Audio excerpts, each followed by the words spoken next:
And it is time for Hendricks How-Tos. Welcome. My name is Phyllis Danu. I am in Thunder Bay, Northern Ontario, Canada, and I welcome you here. Today, I want to explore healthy responsibility. Healthy responsibility is in the Hendricks Playground as one of the 4 pillars of integrity. And integrity, I'd like to think about integrity. I've been sort of playing with this concept this week because I'm working with a group on the 4 pillars, and this was the week we were exploring healthy responsibility, so it made sense to play here with it as well. Integrity is all about wholeness, coherence, being one with. I think that the dictionary definition says something about a completeness, and I like to think I'm never fully complete in the sense that I'm always growing and expanding, but I can also be one with. I like to think integrity is about my heart, my intuition, and my head, my intellect.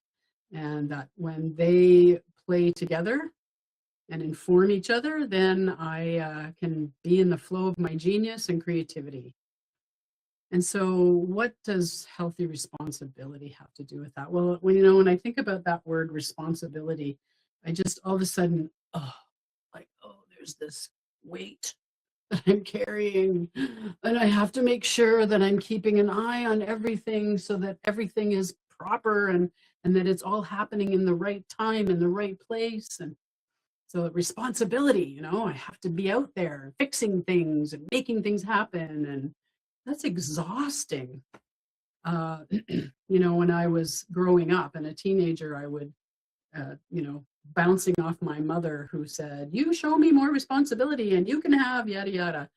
And I never knew what she meant by responsibility. So then I just developed all these great patterns of fixing things and making sure that I was always right. But that is not a healthy way to be responsible. I don't remember where I first read it or heard about it, what teacher it was that presented the idea of the word responsibility being more like response ability. It was like a big light went off, Oh, response ability to respond. I can do that, I think. Anyway, it gave me somewhere to play, right? It opened things up for me. It made me feel like, whew, some of that stuff could come off my shoulders. And so responding as opposed to reacting, that's how I play with it.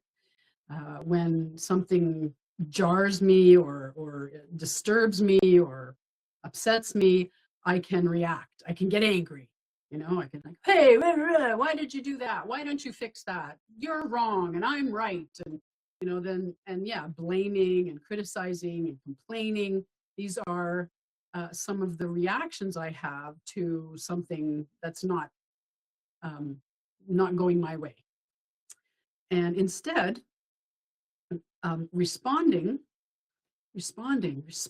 could be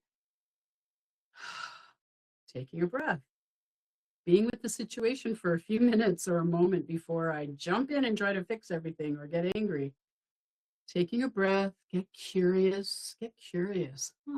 How can I learn from this? How am I creating this? How can I see this situation or this person as an ally instead of a villain or someone who's trying to get the better of me? And so these are questions I can ask myself to be responsive instead of being reactive. And I pulled out the integrity deck. This is a wonderful tool that I use. And inside of it, there are a number of cards all about healthy responsibility. And so I pulled them out because I love them. So this one here, I demonstrate 100% responsibility through my choices and by committing and recommitting to responsive creativity. How can my presence inspire others to take 100% responsibility? Oh, that's a big question, right? 100% responsibility? What do you mean? I have to do it all? That's what it sounds like, but no, really. 100% responsibility means I am taking full responsibility for how I react and how I respond and how I make choices in these situations that come up.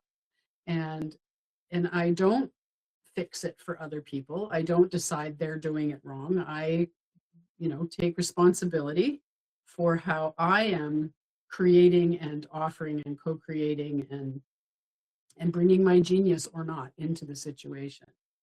So 100% responsibility can be a lot of fun. And here's another good one. I get curious about how I create the results that are occurring in my life. I think this is a good one for me when I'm noticing that I'm complaining a lot.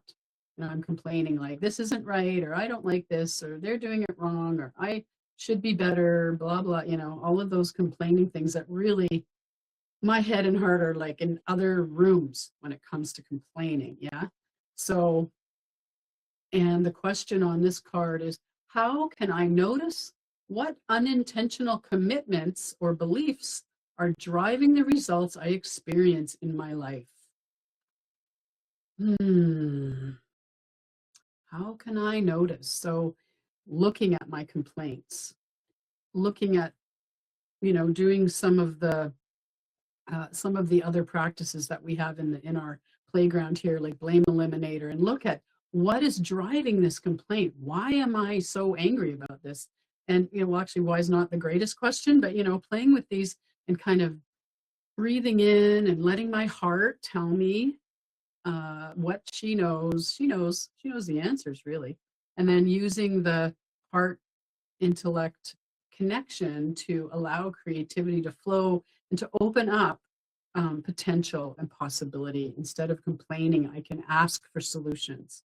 I can change my behavior so that what I'm seeing might look different. It might look different for everyone.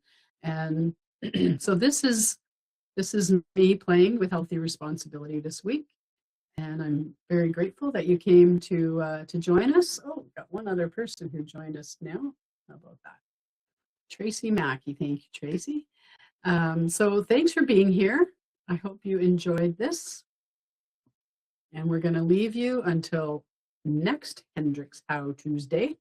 And have a wonderful week. Bye-bye.